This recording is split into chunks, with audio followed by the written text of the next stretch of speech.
조선의 겨울은 소리 없이 사람을 시험합니다. 바람은 말이 없고 눈은 모든 흔적을 덮어버립니다. 누군가의 발자국도 누군가의 억울함도 하룻밤이면 흰빛 아래 묻혀버리는 계절이었습니다. 나루터로 내려오는 숲길에서 연화는 이상한 흔적을 보았습니다. 약초꾼들이 산길을 포기하고 돌아서던 그날 연화는 평소처럼 산자락을 훑었습니다. 약방을 지키는 일만으로는 겨울을 이기기 어렵고 약초는 계절을 기다려 주지 않기 때문입니다.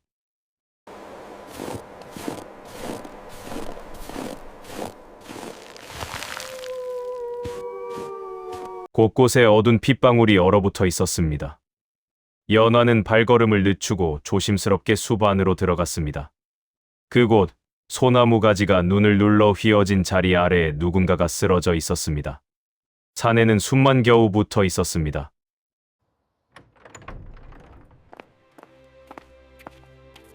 안녕하세요.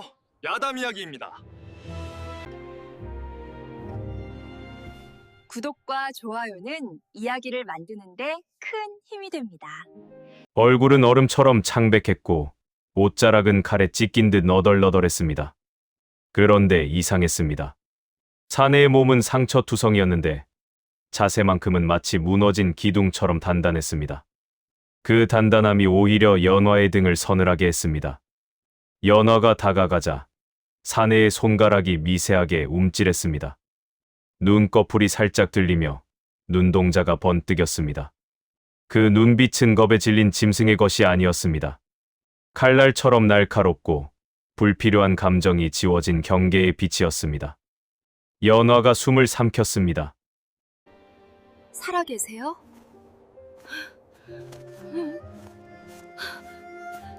들리세요? 몸을 일으켰지만 사내는 대답하지 않았습니다.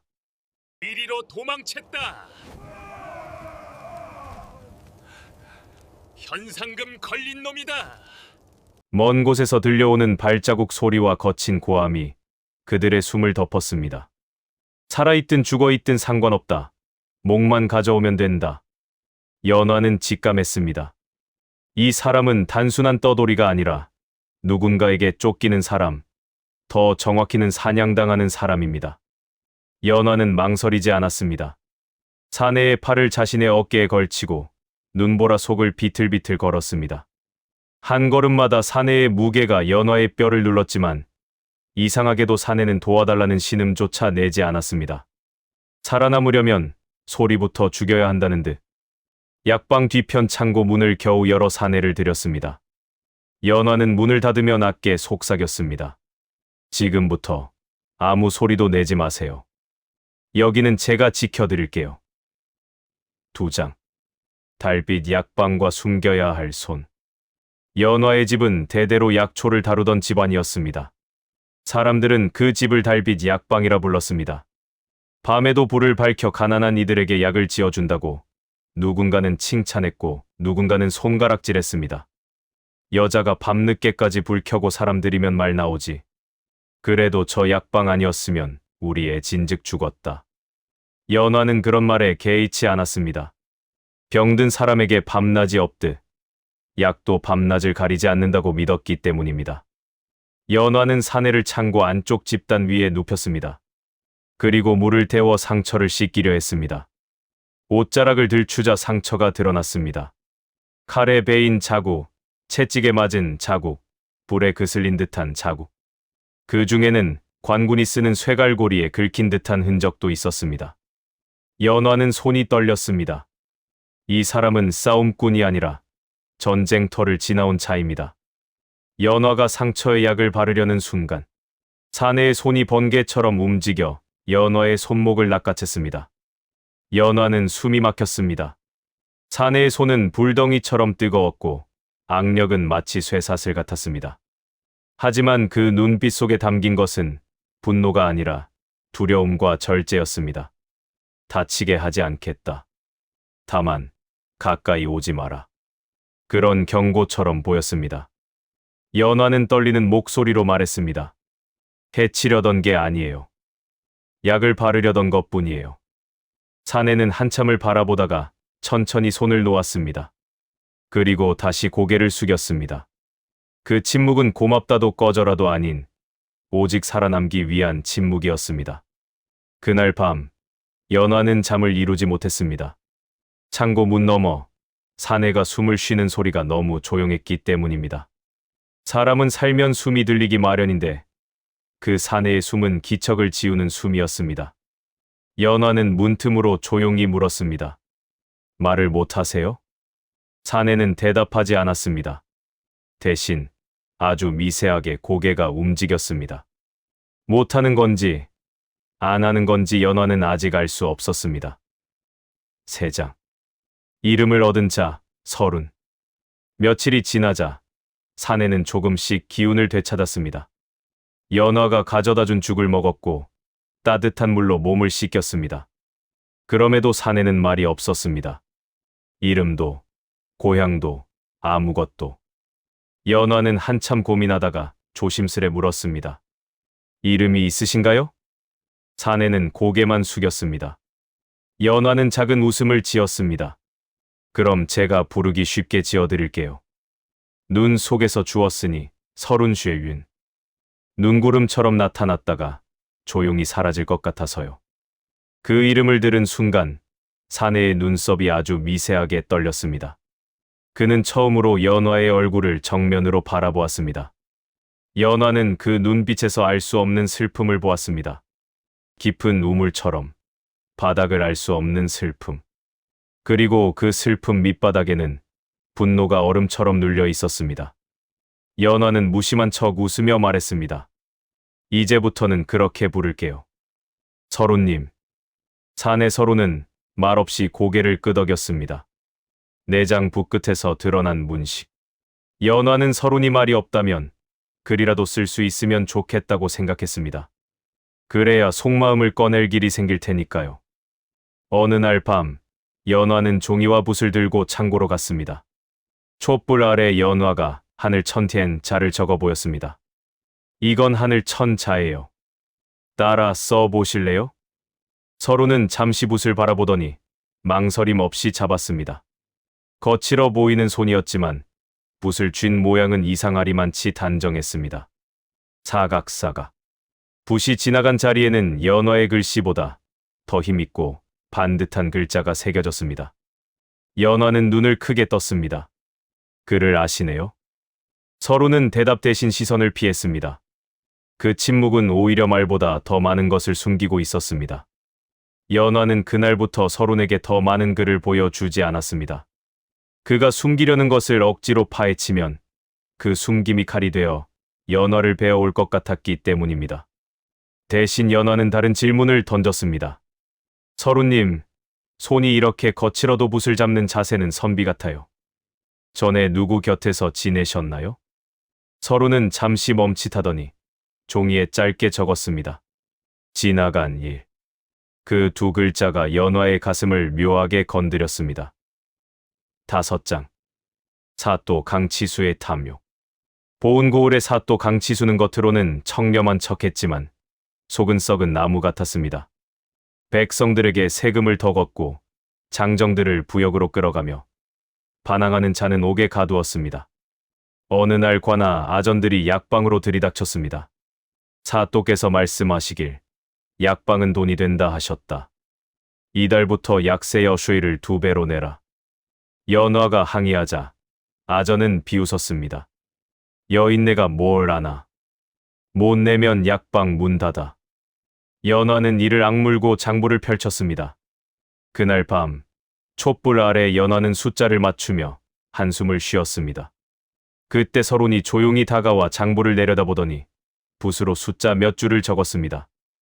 연화가 들여다보니 놀랍게도 관아가 장부를 조작해 약방에 더 많은 세금을 씌운 증거가 그 계산 안에 드러나 있었습니다.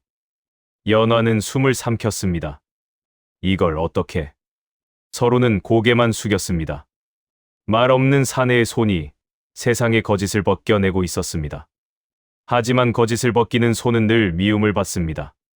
강치수의 귀에도 소문이 들어갔습니다. 달빛 약방에 정체 모를 사내가 숨어 산다더라. 글도 알고 눈빛이 보통이 아니라더라.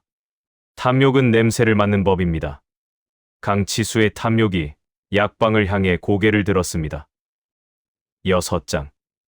불길 속의 습격, 빗자루의 칼춤. 강치수는 잔치를 벌인다는 핑계로 동네 유지들을 불러 모았습니다. 술이 돌고 집집마다 경계가 느슨해진 밤 약방 뒤편에서 불길이 솟았습니다. 불이야. 연화가 밖으로 뛰쳐나가려는 순간 검은 옷의 괴한들이 길을 막았습니다. 칼이 번뜩였고 그들의 눈빛에는 살기가 가득했습니다. 연화 아씨 맞지? 사또께서 모셔오라 하셨다. 연화는 뒷걸음질 쳤습니다. 그때 창고 문이 조용히 열렸습니다. 서룬이 나왔습니다. 손에는 무기가 아니라 마당을 쓸던 낡은 빗자루 하나가 들려 있었습니다. 괴한이 비웃었습니다. 빗자루로 사람을 맞겠다고? 다음 순간 괴한의 시야에서 서룬이 사라졌습니다. 탁. 둔탁한 소리와 함께 빗자루 자루가 괴한의 명치를 정확히 찔렀고 사내는 숨도 못 쉬고 무너졌습니다. 서룬의 움직임은 군더더기 없이 빠르고 정교했습니다. 칼이 사방에서 날아왔지만 서룬은 한 번도 맞지 않았습니다. 반격은 짧고 정확했습니다. 칼끝이 아니라 사람의 숨통이 어디인지 아는 움직임이었습니다. 불길이 잦아들 무렵 마당에는 쓰러진 괴한들만 남았습니다. 연화는 떨리는 숨을 몰아쉬며 서룬을 바라보았습니다. 서룬은 피 묻은 소매를 털고 연화에게 고개를 숙였습니다. 그리고 아주 낮게 말했습니다. 여기 오래 있으면 당신이 위험해집니다. 연화는 눈물이 핑 돌았지만 목소리를 다잡았습니다. 그럼 어디로 가요? 당신이 떠나면 저 사람들은 더 대놓고 달려들 거예요. 서른은 잠시 침묵했습니다. 그 침묵 끝에 종이에 짧게 적었습니다. 도망이 아니라 끝내러 간다. 연화는 그 말이 무엇을 뜻하는지 알 것 같았습니다. 이 사내의 과거는 이미 피로 물들어 있고 그 피의 끝이 아직 닫히지 않았다는 것을요. 7장 단도의 반쪽, 이별의 약속. 며칠 뒤 관아의 압박은 더 심해졌습니다. 아전들은 약방 문턱에 발을 올리고 위협했습니다. 정체 모를 사내를 내놓아라. 안 그러면 약방을 빼앗고 너를 관노로 만들겠다. 연화는 이를 악물었습니다. 그러나 서로는 더 이상 연화를 위험에 두고 싶지 않았습니다. 깊은 밤, 서로는 연화에게 작은 꾸러미를 내밀었습니다. 그 안에는 부러진 단도가 있었습니다. 칼자루에는 희미한 문양이 새겨져 있었습니다. 서룬이 낮게 말했습니다. 이것은 제가 누구였는지 증명할 수 있는 유일한 물건입니다.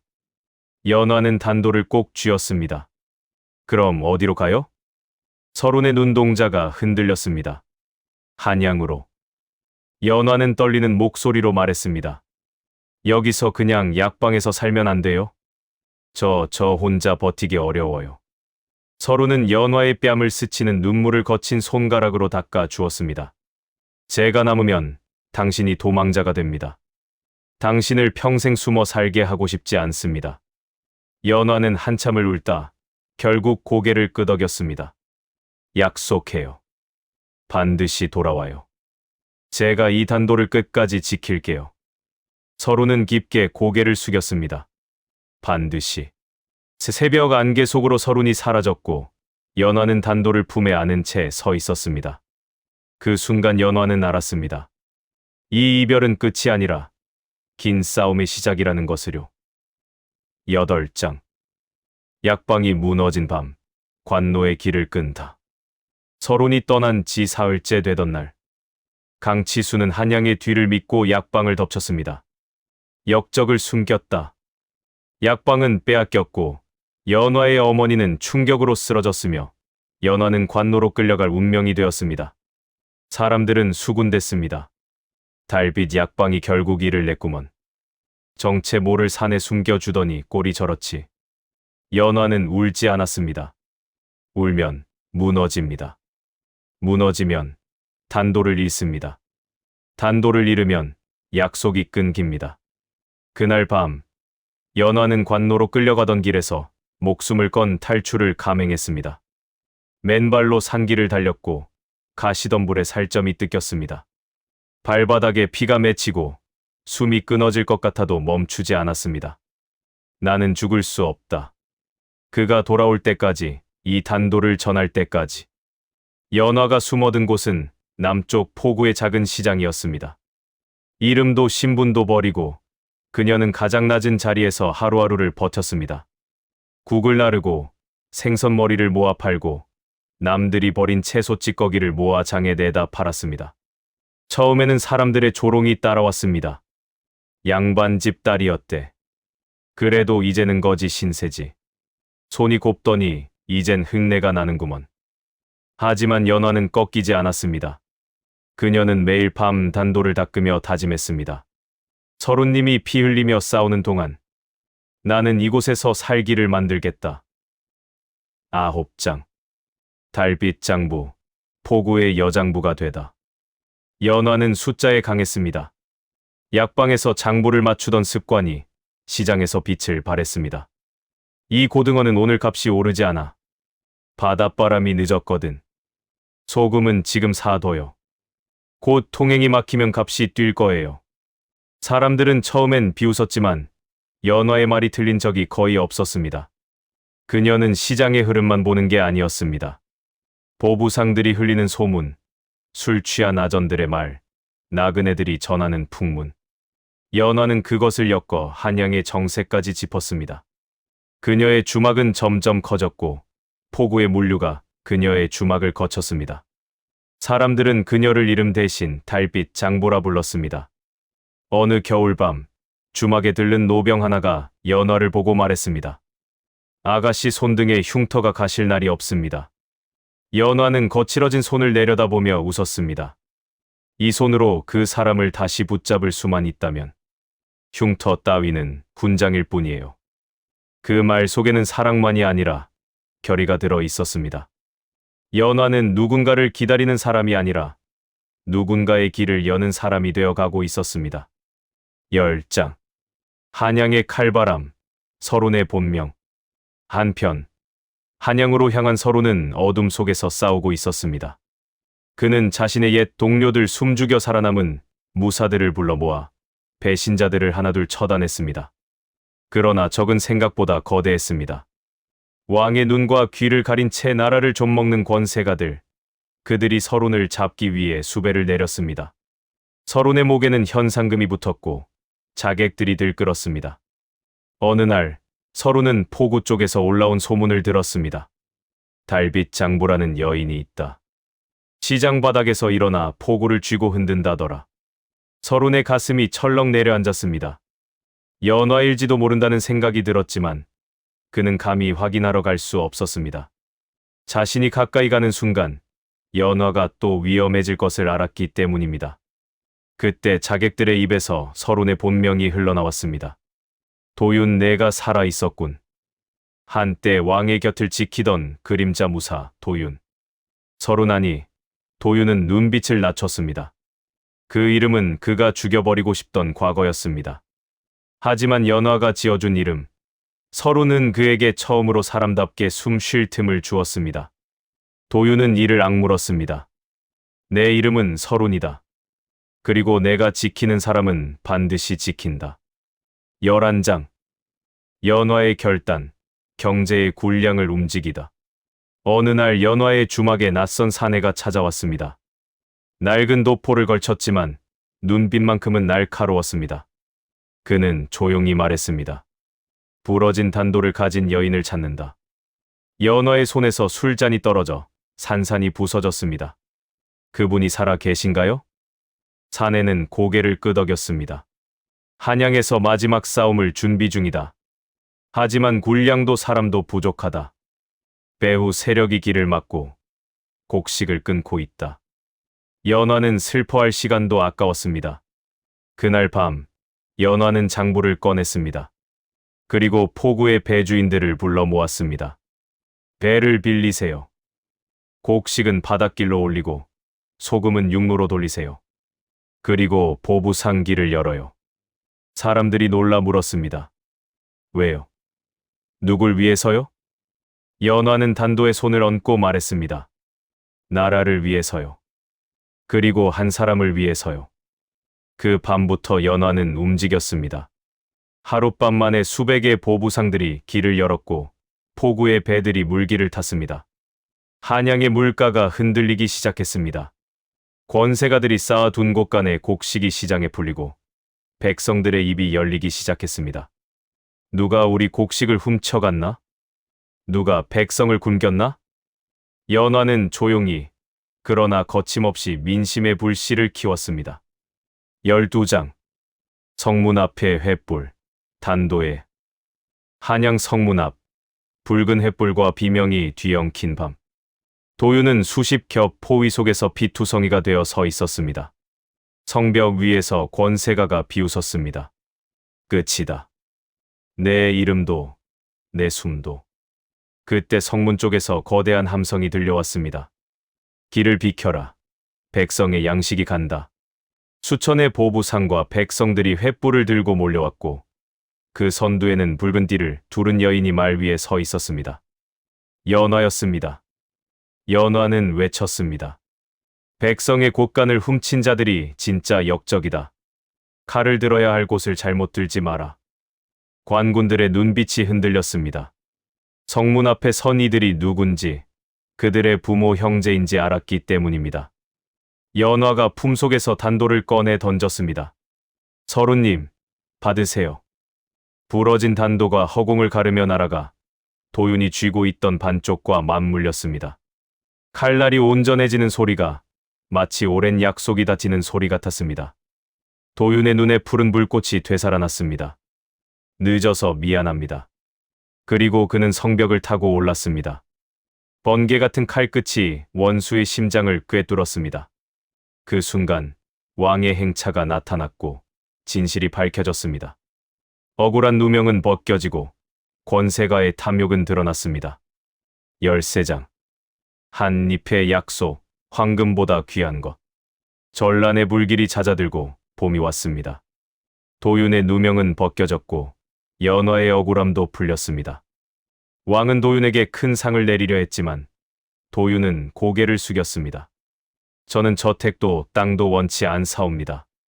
그저 저를 사람으로 다시 살게 한 이에게 빚을 갚고 싶사옵니다. 남쪽 포구, 연화의 작은 주막 앞에 마차 행렬이 들어섰습니다. 사람들은 숨을 죽였습니다. 도윤은 화려한 관복 대신 소박한 도포 차림으로 말해서 내려 연화 앞에 섰습니다. 그는 비단에 쌓인 작은 것을 꺼내 연화의 손 위에 올려놓았습니다. 그것은 순금으로 만든 약첩 모양의 황금패였습니다. 가운데에는 달빛 문양이 새겨져 있었습니다. 도윤이 말했습니다. 당신이 제게 준 건 돈이 아니라 시간이었습니다. 그 시간으로 저는 살았고 싸웠고 다시 사람이 되었습니다. 도윤은 연화의 거칠어진 손을 조심스럽게 감싸 쥐었습니다. 이제는 제가 당신의 시간을 지키고 싶습니다. 저와 함께 해주시겠습니까? 연화는 웃으며 울었습니다. 저는 금이 필요 없어요. 당신이 살아 돌아온 것, 그게 제 전부였어요. 두 사람은 한양의 화려함보다 백성의 곁을 택했습니다. 포구의 작은 주막에는 액자 하나가 걸렸습니다. 그 안에는 연화가 처음 서룬을 숨겨주던 날 손에 쥐고 있던 낡은 엽전 한 잎과 도윤이 돌아와 건넨 황금패가 나란히 놓여 있었습니다. 사람들은 대를 이어 말했습니다. 한 잎의 자비가 한 사람을 살렸고 그 사람이 다시 세상을 살렸다. 이야기가 재밌으셨다면 좋아요를 눌러주세요. 구독과 좋아요는 이야기를 만드는데 큰 힘이 됩니다. 시청해 주셔서 감사합니다.